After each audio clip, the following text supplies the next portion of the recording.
എല്ലാ വിദ്യാർത്ഥികൾക്കും പുതിയ സ്വാഗതം. Calicut university all semester 1 to 6 സെമസ്റ്ററുകളും സപ്ലിമെൻ്ററി ഇംപ്രൂവ്മെൻ്റ് എക്സാം എത്ര പ്രാവശ്യം എഴുതാം എന്നിങ്ങനെയുള്ള വിദ്യാർത്ഥികളുടെ മുഴുവൻ സംശയങ്ങൾക്കുള്ള മറുപടിയാണ് ഈ ഒരു വീഡിയോയിൽ കൂടെ നിങ്ങളുമായി പങ്കുവെക്കാൻ ആഗ്രഹിക്കുന്നത്. വിശദമായ വാർത്തയിലേക്ക് പോകാം. അതിനുമായി ആദ്യമായിട്ട് ഈ ചാനൽ കാണുന്ന വിദ്യാർത്ഥികളുണ്ടെങ്കിൽ തീർച്ചയായും മറക്കണ്ട സബ്സ്ക്രൈബ് ചെയ്ത് കൂടെ പറയാൻ പ്രത്യേകം ശ്രദ്ധിക്കുക. സബ്സ്ക്രൈബ് ചെയ്തപ്പോൾ നോട്ടിഫിക്കേഷൻ ബെല്ലുകളിൽ ഓൾ ഓപ്ഷൻ എനേബിൾ ചെയ്യാനും ചാനലിലെ വീഡിയോസ് നിങ്ങൾക്ക് ഉപകാരപ്രദമായി തോന്നുന്നുണ്ടെങ്കിൽ മാത്രം തീർച്ചയായും ഒന്ന് ലൈക്കും കൂടി ചെയ്യണം. അതുപോലെ തന്നെ നിങ്ങളുടെ സുഹൃത്തുക്കളിലേക്ക് ഷെയർ ചെയ്ത് കൊടുക്കാനും കൂടി പ്രത്യേകം ശ്രദ്ധിക്കുക. അതുപോലെ തന്നെ നമ്മുടെ ചാനൽ വാട്സപ്പ് ഗ്രൂപ്പിൽ ജോയിൻ ചെയ്യാനുള്ള ലിങ്ക് ഞാൻ നിങ്ങൾക്ക് വീഡിയോയ്ക്ക് തന്നെ ഡിസ്ക്രിപ്ഷൻ ബോക്സിൽ നൽകുന്നതായിരിക്കും. അപ്പോൾ നമുക്ക് നേരെ വളരെ സുപ്രധാനമായ വാർത്തയിലേക്ക് തന്നെ കിടക്കാം.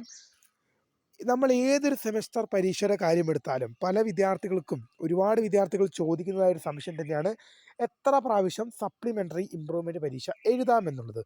അപ്പോൾ വിദ്യാർത്ഥിനികൾ മനസ്സിലാക്കേണ്ടതായിട്ടൊരു കാര്യമുണ്ട്. നമ്മൾ പല വീഡിയോകളും ചെയ്യുമ്പോൾ പറയാറുള്ള കാര്യം, ഒരു വിദ്യാർത്ഥി ഏതൊരു വർഷമാണോ ഡിഗ്രിയിൽ പ്രവേശനം നേടുന്നത്, ഡിസ്റ്റൻസ് ആയിക്കോട്ടെ റെഗുലർ ആയിക്കോട്ടെ എങ്ങനെയായാലും പ്രവേശനം നേടുന്ന ഒരു വർഷം ഉണ്ടാവുമല്ലോ. ഇപ്പം പ്രവേശനം നേടുന്ന വർഷം മുതൽ 5 to 6 വർഷം വരെയാണ് ആ വിദ്യാർത്ഥിയുടെ വാലിഡിറ്റി പീരീഡ് ആയിട്ട് കണക്കാക്കപ്പെടുന്നത്. 5 to 6 വർഷമാണ് വാലിഡിറ്റി പീരീഡ്. ഉദാഹരണം പറയുവാണെങ്കിൽ ഇപ്പോൾ ഈ 2024 പ്രവേശനം നേടിയ വിദ്യാർത്ഥികൾക്ക് 2029 2030 വരെയാണ് അവരുടെ വാലിഡിറ്റി പീരീഡ് ആയിട്ട് ഉള്ളത്. അതിന് മുമ്പ് എന്ത് ചെയ്യണം? അവർ സപ്ലിമെൻ്ററി ഇംപ്രൂവ്മെൻ്റ് പരീക്ഷ അതിന് മുമ്പ് എത്ര പ്രാവശ്യം വേണമെങ്കിലും എഴുതാം. 2020-നും 30-നും ഇടയിൽ 30 ഡിസംബർ 31 വിദ്യാർത്ഥികൾക്ക് എത്ര പ്രാവശ്യം വേണമെങ്കിലും എഴുതാം. അത് വിളിക്കുന്നതനുസരിച്ച് എഴുതിക്കൊണ്ടേയിരിക്കാം. എന്നാൽ 2030 കഴിഞ്ഞു കഴിഞ്ഞാൽ ആ വിദ്യാർത്ഥിയുടെ വാലിഡിറ്റി പീരീഡ് അവസാനിക്കും. പിന്നീട് വിദ്യാർത്ഥികൾക്ക് യൂണിവേഴ്സിറ്റി കോൾ ഫോർ ചെയ്യുന്ന 1 ടൈം റെഗുലർ പരീക്ഷകളും അതുപോലെ തന്നെ സ്പെഷ്യൽ സപ്ലിമെൻ്ററി പരീക്ഷകളും മാത്രമേ എഴുതാൻ സാധിക്കുകയുള്ളൂ.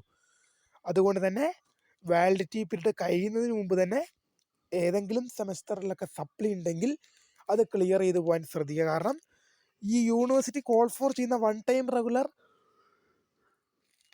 സപ്ലിമെൻ്ററി പരീക്ഷ എന്നൊക്കെ പറയുമ്പോൾ അത് എപ്പോഴായിരിക്കും വിളിക്കുക, എപ്പോഴായിരിക്കും കോൾ ഫോർ ചെയ്യുക എന്നിങ്ങനെയുമായി ബന്ധപ്പെട്ടുള്ള യാതൊരു തെളിവോ സൂചനകളൊന്നും നമുക്ക് പറയാൻ സാധിക്കില്ല. യൂണിവേഴ്സിറ്റിക്ക് താല്പര്യമുള്ള സമയത്തായിരിക്കും അത് വിളിക്കുക. അതുകൊണ്ട് തന്നെ വിദ്യാർത്ഥികൾ മനസ്സിലാക്കേണ്ടതായ ഒരു കാര്യമുണ്ട്. എന്താണ്? ഏതെങ്കിലും സെമസ്റ്ററിലൊക്കെ സപ്ലി ഉണ്ടെങ്കിൽ എങ്ങനെയെങ്കിലും പഠിച്ച് ജയിച്ച് അത് ക്ലിയർ ചെയ്ത് പോകാൻ ശ്രദ്ധിക്കുക. കാരണം സപ്ലിമെൻ്ററി ഇംപ്രൂവ്മെൻറ്റ് പരീക്ഷ എന്ന് പറയുമ്പോൾ നിങ്ങൾക്ക് കോൾ ഫോർ വിളിക്കുന്ന അനുസരിച്ച് എഴുതിക്കൊണ്ടിരിക്കാം. എന്നാൽ 1 ടൈം റെഗുലർ സപ്ലിമെൻ്ററി പരീക്ഷ, സ്പെഷ്യൽ സപ്ലിമെൻ്ററി പരീക്ഷയൊന്നും അങ്ങനെ യൂണിവേഴ്സിറ്റി വിളിക്കില്ല. വല്ല കാലത്തും ഓരോന്നും ഈ രണ്ടുമൊക്കെ ആയിട്ട് വിളിച്ചാൽ ഭാഗ്യം.